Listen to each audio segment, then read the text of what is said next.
Hello viewer, কেমন আছেন সবাই? আশা করি সবাই ভালো আছেন। এখন আমি আপনাদের সাথে শেয়ার করব কিভাবে আপনি আপনার উইন্ডোজ 11 এ Alt+Tab ক্লিক করার সাথে সাথে হয়তোবা যখন আপনি গেমিং প্লে করুন অথবা এক্সেট্রা কাজে যখন Alt+Tab চাপুন হয়তোবা আপনার উইন্ডোজ 11টি ফ্রিজিং হয়ে যায় বা হ্যাং করে। সো আজকে আমি আপনার সাথে শেয়ার করব কিভাবে আপনি চাইলে এই ইস্যুটি ফিক্স করবেন। চলুন তাহলে দেখে আসি কিভাবে আপনি আপনার উইন্ডোজ 11 এ এই Alt+Tab ইস্যুটিকে ফিক্স করবেন।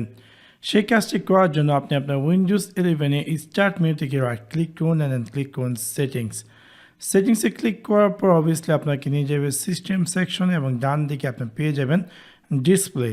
তাতে আপনাকে ক্লিক করতে হবে। ডিসপ্লেতে ক্লিক করার পর স্ক্রল ডাউন করে আপনি পেয়ে যাবেন গ্রাফিক্স। তাতে ক্লিক করুন। ক্লিক করার পর এখানে দেখতে পাচ্ছেন যে চেঞ্জ ডিফল্ট গ্রাফিক্স সেটিং, এটাকে আপনি ওপেন করুন এবং ওপেন করার পর এখানে দেখতে পাচ্ছেন যে একটি হচ্ছে হার্ডওয়্যার অ্যাসোসিয়েটেড জিপিইউ শিডিউল। এটাকে আপনি জাস্ট অফ করে দেন, যার মিনস হচ্ছে reduce latency and improve performance. You will need to restart your PC to have you change take effect.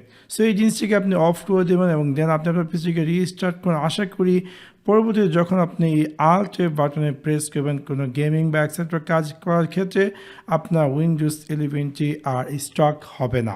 So আশা করি আপনাদের ভিডিওটি ভালো লেগেছে। যদি ভিডিওটি ভালো লেগে থাকে অবশ্যই লাইক এবং শেয়ার করতে ভুলবেন না। Thanks for watch my video. See you next one. Piece.